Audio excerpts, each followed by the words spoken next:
Bom, quando a gente fala de história, quando a gente fala de histórias, né? História com H, história com E, do que a gente está falando basicamente? A gente está falando do ser humano. A gente está falando do humano desde sempre. E o que é importante a gente pensar é assim, eu faço uma provocação inicial para quem está assistindo. Tudo aquilo que você entende como bonito, como feio, como certo, como errado, enfim, pense em toda a sua bagagem daquilo que você usa para identificar e decodificar o mundo. Caiu do céu? Como é que você entende a tua relação com as suas crenças? Eu posso afirmar para você que a imensa maioria, se não tudo, foi construída através de histórias que te contaram. Então, quando a gente pensa nas histórias infantis, a gente consegue pensar tranquilamente na história da Branca de Neve, que ela fala sobre vaidade, por exemplo. A gente consegue lembrar da história dos três porquinhos e pensar em como ela diz pra gente da questão do trabalho, de fazer bem feito. Se você faz mal feito, a casa literalmente cai. Eu sempre brinco que provavelmente a única história sem pé nem cabeça é da Chapeuzinho Vermelho, que tinha pais completamente irresponsáveis, né, que lançaram uma criança no meio da floresta. Essa criança consegue confundir a vovó com um lobo, mas tirando essa história que provavelmente sabe-se lá o que a Chapeuzinho comeu ao longo do caminho, a maior parte das histórias vem com esse sentido, de trazer a tal moral da história, o nosso senso de se guiar no mundo. A história tem uma coisa muito importante também. Eu sempre que eu tenho a oportunidade de conversar com um pai, com uma mãe, eu pergunto qual que é a relação dos filhos com histórias. Eu tenho sobrinhos, afilhados, e é muito interessante que para eles a história pode ser a mesma sempre, sempre e sempre. Porque é importante aquele momento em que o pai, em que a mãe consegue destinar um tempinho, tem a questão da voz, tem a questão do vínculo, tem a questão do momento agradável. Então, as histórias são tão antigas quanto a nossa tomada de consciência. Então, logo a gente começa a se entender no mundo e ter um mínimo de consciência, a gente passa a ser homo sapiens, a gente compartilha e desenvolve histórias. Então, é natural que exatamente esse sistema de crença, ele vá ajudar a gente a se conectar, a entender o mundo que a gente vive. Então, esse sou eu, e eu coloco ali a minha história, o meu percurso histórico, do lado esquerdo, pelo menos para o meu da tela, e do meu lado direito, o meu percurso histórico mais... eu chamo de meu currículo vitae e meu ridículo vitae, né? Brasileiro, corintiano, moquense, cinéfilo, melômano. O que é melômano? Equivalente ao cinéfilo para música, filho do Zé e da Lena, DNA 1,6 diferente do macaco, não ria, porque todos vocês que estão assistindo também têm. E o que a gente faz com esse DNA 1,6 diferente do macaco? A gente constrói cultura. E como é que a gente constrói cultura? A partir de histórias. Então, começando essa nossa jornada, essa história do dia de hoje, vamos pensar o seguinte: se a gente meio que concordou que tudo aquilo que a gente entende, que nossa construção moral, nossa construção ética, ela se dá por histórias, como é que seria a história no dia de hoje, a nossa história nesse momento? A gente está cansado, a gente está estressado, e não é só por conta da pandemia, é por conta da vida moderna. Então, o que acontece? A gente tem uma coisa chamada economia de atenção. Quantas vezes a gente não fica se perguntando se fechou o portão, se trancou a porta, a janela? Às vezes, no meio de uma conversa com um amigo, com uma amiga, a gente esquece completamente o que a gente ia falar. Tem um dado muito importante, que nem é um dado tão novo, que mostra que a gente toca no celular, entre desbloquear e mexer, mais de 150 vezes ao dia. Eu sempre pergunto para as pessoas, se você mora com companheiro, companheira, pai, mãe, filho, filha, quantas vezes você acha, quanto tempo você acha que demora para eu tocar essa pessoa 150 vezes? Meu celular é no dia. Aí você vai pensar uma semana para eu abraçar meu filho, para eu cumprimentá-lo? Um mês, 150 vezes? Então esse é o nosso contexto hoje. A gente tem um pouco de vergonha de admitir, mas o fato é que a maioria de nós, quando acorda, antes de ir no banheiro, lavar o rosto, fazer xixi, faz o quê? Vê as notificações do celular. Então o celular é muito mais do que um aparato. Ele é uma extensão da gente. E como extensão, a gente passa a viver em função do aparelho. Você que está assistindo, pensa comigo, fora o seu próprio número, e vai ter gente que vai falar assim, nem meu próprio número eu sei. Fora o teu próprio número de celular, quantos números de cabeça você sabe? Eu vou chutar aqui que 3 ou 4. Vai ter gente que sabe menos do que 3 ou 4. Quantas vezes você já foi para o mesmo lugar usando o Waze e você tem a plena convicção que se eu tirar o Waze de você, ou você não sabe chegar, ou você não sabe sair? Então, olha só, uma série de sociabilidades, coisas que a gente fazia com uma mão nas costas, a gente não é mais capaz de fazer. Eu sempre pergunto em sala de aula quantas pessoas sabem fazer fogueira, mas sabem mesmo, tá? Que já fizeram, com gravetos e pedras, e assim, é sempre um número muito baixo, a não ser que tenha um escoteiro. Eu pergunto quantas pessoas sabem se guiar pelas estrelas, é 0, ou próximo de 0.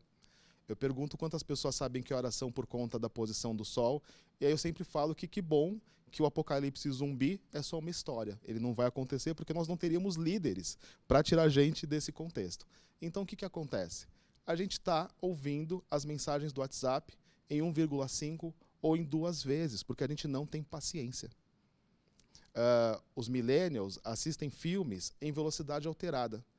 Mas o que é que faz a gente ainda gastar 2 horinhas, 3 horinhas para os gamers, jogar durante um mês inteiro, um ano inteiro? E ter ali o foco, a atenção, não importa de qual geração você é. São as histórias. A gente consegue ir para o cinema e ficar sem celular. A gente consegue estar numa roda de amigos, se a história é interessante, e ficar ali durante um bom tempo conversando. A gente consegue pegar um jogo que a gente sabe que vai levar muito tempo e jogar. E um jogo, ele é muito bom em narrativa. Não é só o gráfico. Eu sou um pouco mais velho, né? Embora eu sei que olhando para minha cara não pareça, mas eu sou da época do Mario Bros. Então tinha uma história. Tinha os 2 irmãos encanadores que vão salvar uma princesa. Tem toda uma história com começo, meio e fim. E primeiro a gente se vincula à história. Então, sim, histórias constroem vínculos. Então, vamos pensar um pouquinho como que é nosso modelo de experiência. A gente adoraria pensar que, enquanto Homo sapiens, tudo que a gente faz é extremamente racional. Só que não é. Quando a gente vai estudar tanto a sociologia quanto a neurociência, a gente toma um susto ao saber que no teu dia a dia, o teu nível de racionalidade nos teus eventos, naquilo que você faz, vai depender um pouco do autor que você está lendo, mas beira 10, 11, 12%. Então, olha só. Por isso que você vai assistir um filme com um amigo ou com uma amiga, e quando vocês saem e vão conversar sobre o filme, a pessoa fala assim, olha, eu achei muito legal, porque o contexto do filme é isso, isso, isso. E aí você vira para a pessoa e fala, oi, você assistiu o mesmo filme que eu?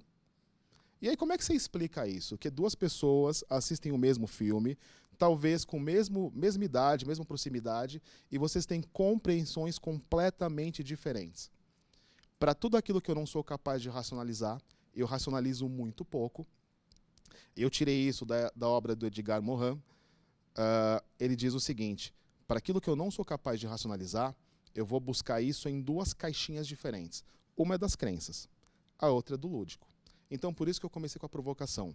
Você acha mesmo que tudo aquilo que você acredita como certo, errado, bom, mal, bonito, feio, caiu do céu? Não. É tua crença constituída desde o dia que você nasceu. O que você fala para uma criança quando você perde alguém da família? Que virou uma estrelinha. O que você diz um pouco quando ela tem mais idade, né? Que ela está com o papai do céu. E quando você já é um adulto e você não consegue entender por que as coisas são como são, o que te conforta? Dizer que foi Deus que quis assim.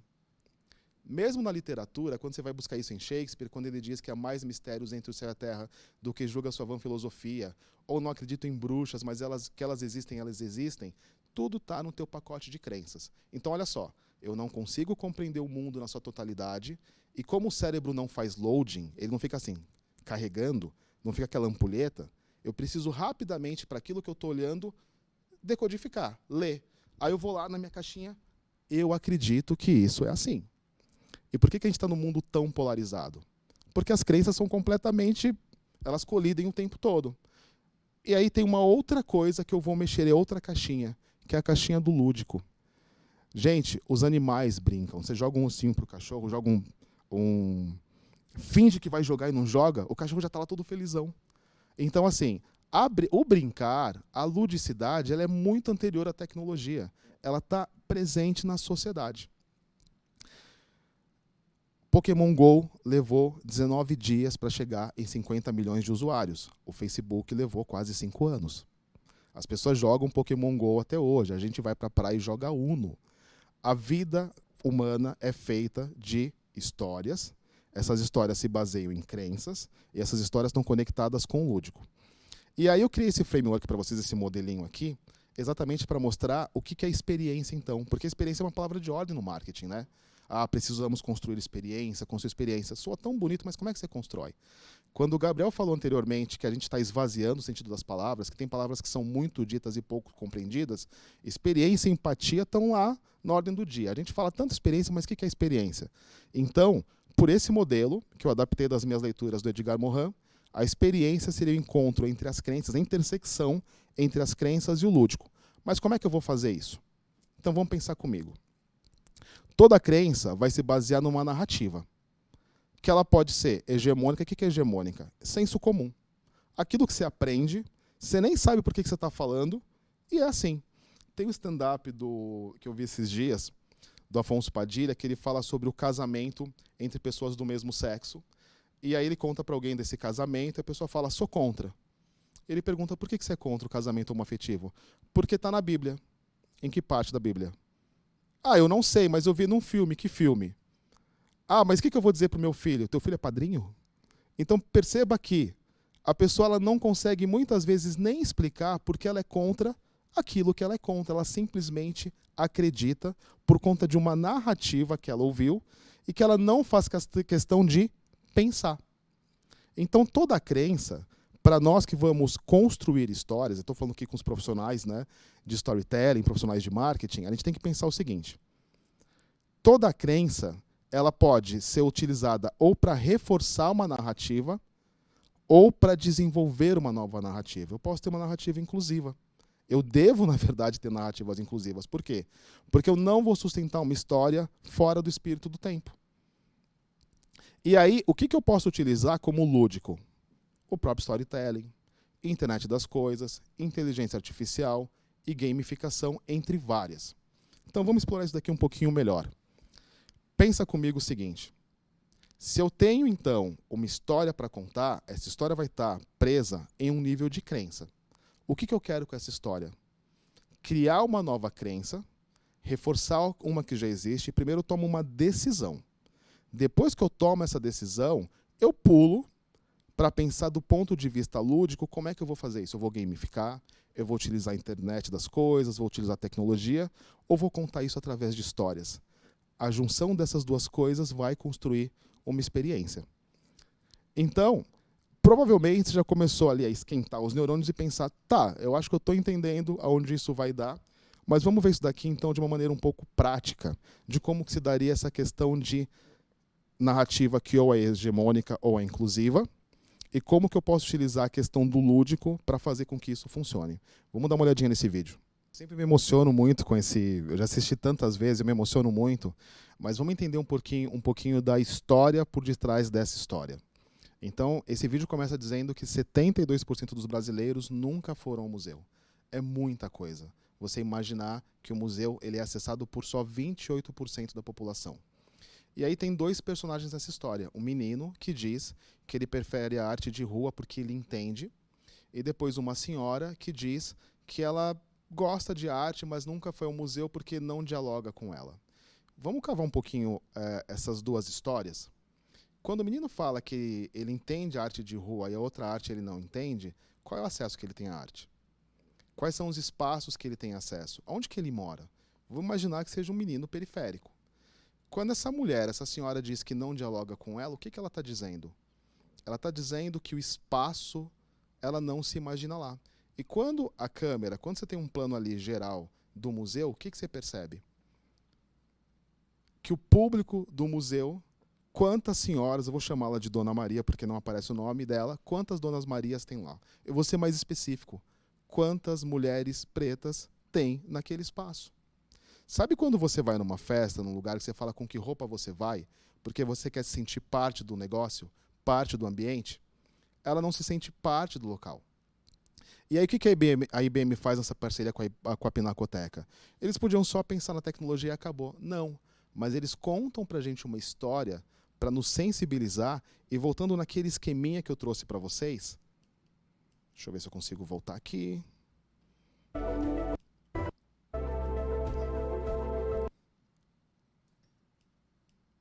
Mais um para trás, por favor. Aqui. Qual é o tipo de narrativa, pensando nas crenças? O que acontece com aquela senhora, que eu vou chamar de Dona Maria? A Dona Maria, ela acredita, por isso que é o campo das crenças, que aquele espaço não é para ela. O que a Pinacoteca quer fazer? Criar uma narrativa inclusiva, dizendo o seguinte: não, esse espaço é para todo mundo. Mas exatamente como a Pinacoteca sabe que existe um grande público que não tem acesso às obras de arte, e o próprio local das obras, a curadoria das obras, acaba criando uma vertente mais elitizada, o que eles vão fazer? Eles vão trabalhar o campo lúdico para aproximar as pessoas desse espaço, permitindo que elas criem sua própria trilha de aprendizado. Isso é muito digital, que é a discussão que a gente está tendo aqui hoje. É muito você unir o que é do campo presencial com o digital. Então, quando eu crio uma narrativa inclusiva dizendo não, a arte é para todo mundo. E se você acha que você não entende, pergunte do teu jeito e crie isso com uma aplicação lá que eu posso conversar, como a gente faz com a Alexa, como faz com vários assistentes, que é lúdico, eu de fato criei a intersecção ali da experiência. Então, quando a gente olha assim, pode parecer um pouco distante. Quando a gente aplica, a gente vê que é fácil e que isso explica muita coisa. Tem uma outra maneira de ver isso, que é através dos 5 níveis de consciência. Eu trago esse modelo para a gente pensar a história por um motivo muito simples. Não é psicologia, isso é biologia, isso é evolução da espécie. Então a gente tem uma consciência arcaica, que é a primeira consciência que a gente tem quando a gente começa a entender o mundo que a gente vive, quando lá o homem das cavernas ele começa a perceber que o mundo é todo perigo, que o meio ambiente, o ambiente externo está contra ele, e ali ele vai criar um senso de sobrevivência e vai entender que tem a escassez. Esse mesmo homem, esse mesmo ser humano, quando ele percebe que tem coisas que ele não entende, o que ele não entende? Ele não entende como que a chuva cai. Ele não entende como que o fogo espontâneo se forma. Ele não entende um tremor de terra. Então o que ele faz? Tudo para ele é mágico. Tudo aquilo que ele não é capaz de explicar é magia. Vai passar mais algum tempo, e esse homem, então, vai atribuir para algumas pessoas o controle da magia, que é o nível de consciência mítico. Quando a gente traz isso para hoje em dia, quando a gente pensa em representatividade, eu sempre brinco dizendo o seguinte, antes que a Pablo Vittar emita a primeira nota musical, ela já tem uma relevância absurda, porque ela tem a representação de várias pessoas. Quando você pensa no nível mítico, ancestral, você pode pensar no pajé, que era alguém, né, que conseguia ali dominar alguns conhecimentos. Você pode pensar também no nível mítico, hoje, nos influenciadores. Como é que você explica uma Juliette? Como é que você explica uma pessoa, uma mulher que sai de um programa de televisão e tem mais seguidores que os Beatles? Porque a gente faz isso, a gente atribui alguns poderes para algumas pessoas, principalmente num país como o nosso, que é tão carente de heróis.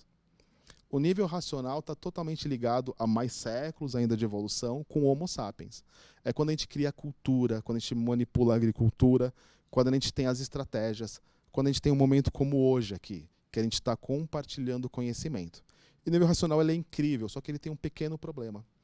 Muitas das estratégias que a gente criou, elas provocaram distorções. Que tipo de distorção? Má distribuição de renda. Como eu mostrei lá atrás, na questão das crenças, né? Crenças limitantes, crenças excludentes. A gente tem um nível de consumo hoje que é irracional, que faz com que a gente tenha que construir outros planetas Terras para poder ter insumos. E dessa distorção vai vir o último nível, que ele é mais atual, que é o nível de consciência integrador. Que é quando a gente pensa assim, a gente deu uma bagunçada no mundo que a gente não podia ter dado, como é que a gente vai agora recuperar tudo isso? E aqui tem um grande combo de possibilidades de história, pessoal. Então vamos lá, quando a gente fala do nível arcaico, a gente está falando do instinto de sobrevivência, e a gente fala do nível mágico, mítico, racional e integrador, a gente começa a entender porque algumas histórias nos pegam mais do que outras. O Gabriel falou do Magazine Luiza aqui. Então vamos pensar em Magazine Luiza? Toda e qualquer loja de varejo falará sobre promoção. Eu vi uma matéria do Sensacionalista que dizia assim, pessoa que de fato comprou algo que precisava na Black Friday vai ser estudada. Só de saber que vai ter Black Friday, a gente fica oriçado, a gente fica doido, sem precisar da Black Friday. Por quê? É o teu nível arcaico. Ou seja, teu instinto ali de escassez. é a questão da sobrevivência. Então as marcas vão utilizar muito o nível arcaico, como, por exemplo, as assinaturas. Amazon Prime, só R$ 9,90. Poxa, R$ 9,90 é muito barato. Depois, no final do ano, você percebe quantas vezes você ouviu o Amazon Music, quantas vezes você assistiu o Amazon Prime e fez pedidos na Amazon. Às vezes não compensa os R$ 9,90 que você pagou, mas é tão pouco R$ 9,90, vai que eu preciso. Nível arcaico. Quando a gente vai no nível mágico, pessoal, o que é a Lu, né? A Lu dança, a Lu tá no Dança dos Famosos, a Lu tá no Tinder. A gente está falando de um nível mágico. O nível mágico, ele traz soluções globais para problemas individuais, tá? Polishop, gente. Polishop é muito nível mágico. Você pega aquela máquina ali, Pro, Plus, Blur, Isolator, que a pessoa fica tremenda em cima do aparelho. Aquela pessoa nunca fez aquele aparelho com aquele corpo trincado. O que a gente pensa? Se eu comprar aquele aparelho, eu fico igualzinho, né? Tá no nível mágico. Os 10 passos de um milionário. Aí você se pergunta, será que a pessoa que escreveu ficou milionária? Será que é só mesmo eu ler o livro? Está no nível mágico. No nível mítico, o que é a Luísa Trajano, né? Que acabou de ser eleita, acho que é a única brasileira, se não me engano, que está lá nos top 50 das pessoas mais influentes. Por que ela é mítica, né? Porque como é que você explica? Primeiro de tudo, está tudo contra ela. Ela é uma mulher num país como o nosso, fora do eixo aqui, né? Então ela consegue exercer esse nível de pessoas que a gente atribui, muitas vezes até por conta das nossas próprias dores, um papel muito importante, muito relevante. Do ponto de vista racional, estou falando aqui de Magazine Luiza, é uma empresa que está na bolsa, é uma empresa que entende o contexto, e do ponto de vista integrador, por entender o contexto, que na pandemia muitas mulheres sofreram muito mais violência doméstica, ela vai lançar um botão no app e dizer o seguinte, ó, finja que está comprando e peça ajuda. E aí a gente consegue entender por que há 10 anos atrás você tinha Casas Bahia como valor de marca e Magazine Luiza, e de repente a gente tem uma empresa que basicamente vende aquilo que todas as empresas também vendem com valor de marca muito maior. São as histórias que o Magazine Luiza decidiu contar, muito por conta do que o Gabriel explicou para a gente como propósito, mas olha como essas histórias, elas encadeiam, elas vão juntar os 5 níveis de consciência. Olha como essas histórias vão partir ali das crenças, que tipo de crença que eu quero criar, que eu quero trabalhar, como que eu utilizo o aspecto universo lúdico, e aí eu vou criar experiência. E o Gabriel falou de Victoria's Secret, é engraçado como a gente consegue usar muito isso para mostrar o seguinte: uma história é um discurso ou uma história é um diálogo? Discurso é manutenção do status quo. Discurso é hierárquico, discurso é top-down. Eu falo e acabou. Diálogo não. O diálogo é algo vivo. O diálogo, ele afina o discurso. Então, por mais que uma história ela seja um discurso, porque eu estou contando para você, eu espero que você entenda, esse discurso só vai fazer sentido se lá no campo da crença ele estiver ligado ao tal do Zeitgeist, ao espírito do tempo. A crença que eu preciso trabalhar no momento. E aí a Victoria's Secret tinha um problema seríssimo de crença, né? Olha como estava desconectado. Então, Ed Rizek, diretor de marketing, ele descartou em 2018 qualquer possibilidade de integrar modelos transgêneros ou mulheres curvilíneas à Victoria's Secret. Então, quando a gente pensa em Victoria's Secret, ela tinha as Angels. Se eu estou falando de anjos, de angels, eu estou falando lá do nível mítico com uma perninha no campo mágico, né? Ou seja, qual que é a ideia? De que uma mulher que vestisse uma peça da Victoria's Secret ficaria como as angels. Como se toda mulher só pudesse ter uma escolha. Ter aquele corpo.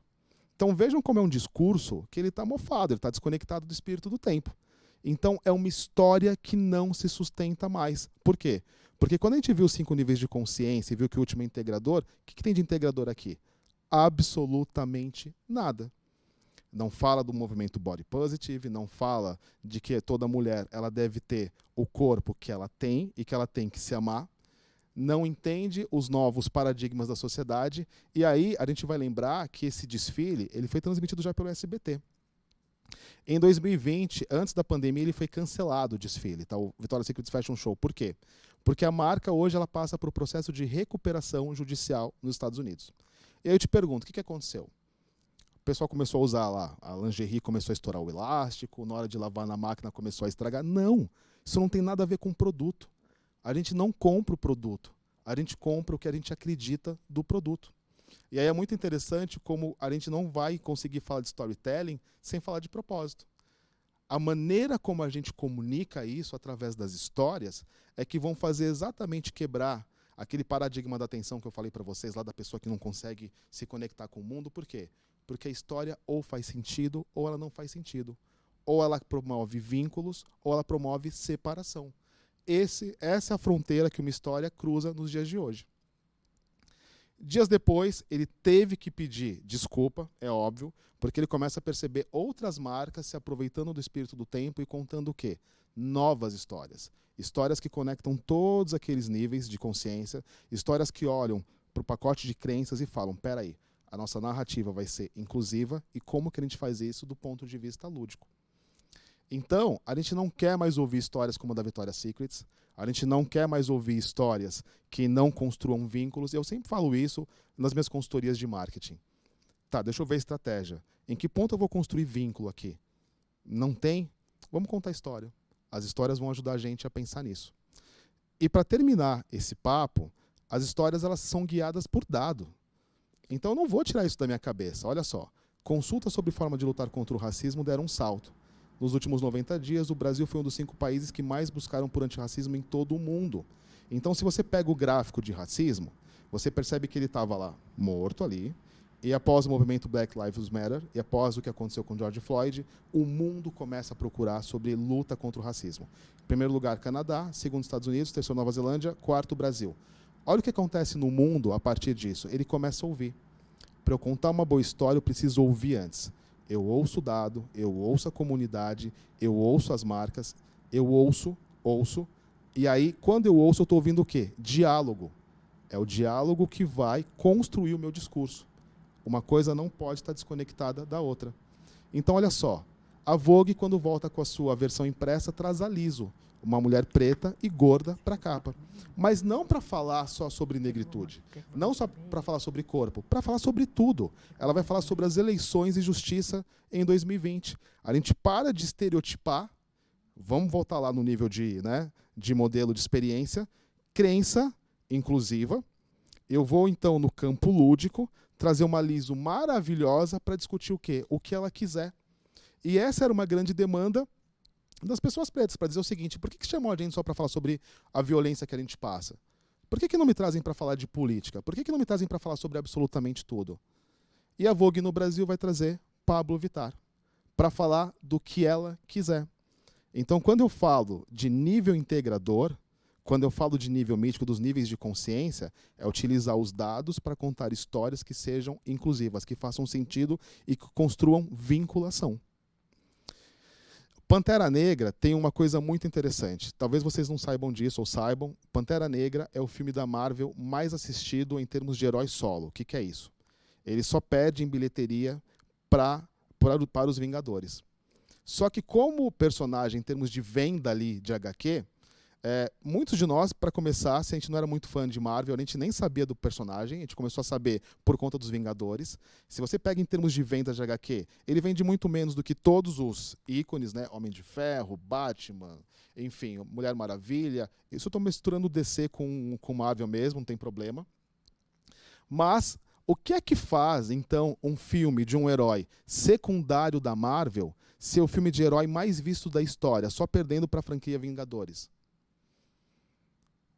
Pega lá um modelo de construção de valor, pega os 5 níveis de consciência e você vai perceber que ele conecta absolutamente os 5 e fazendo justiça a toda uma estrutura, a todo um modelo de negócio cinematográfico que nunca trouxe até então pessoas pretas para um primeiro plano.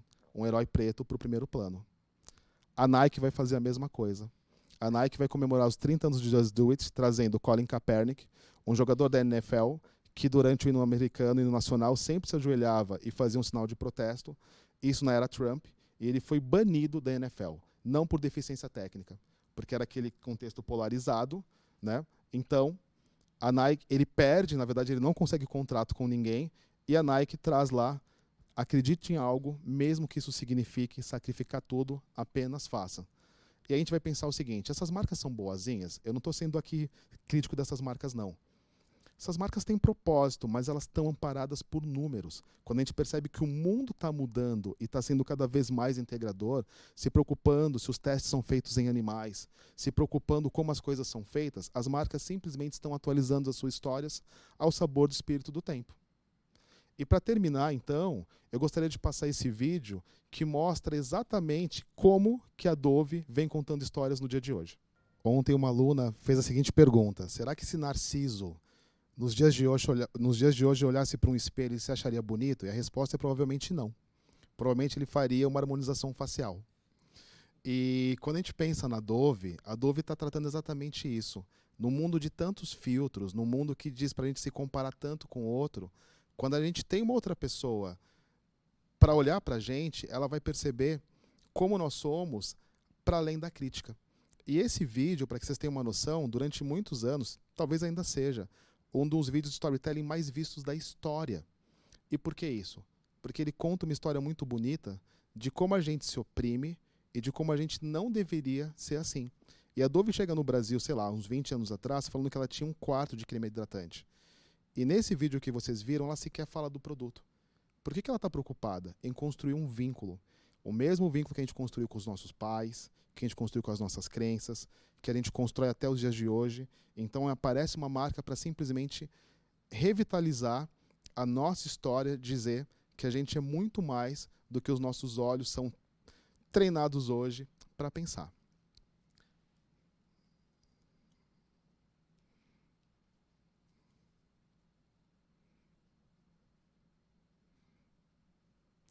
Pode passar para frente. Então, eu termino essa minha história dizendo que quando a gente conta uma história, a gente abraça alguém, a gente constrói um vínculo, a gente constrói uma possibilidade de ouvir e de ser ouvido. E no final das contas, o que a gente é, enquanto gestor de marca, é estilista. Eu sempre faço essa brincadeira e que a gente está construindo a roupa da nossa marca ao sabor do espírito do tempo. É isso aí, pessoal. Espero que vocês tenham gostado.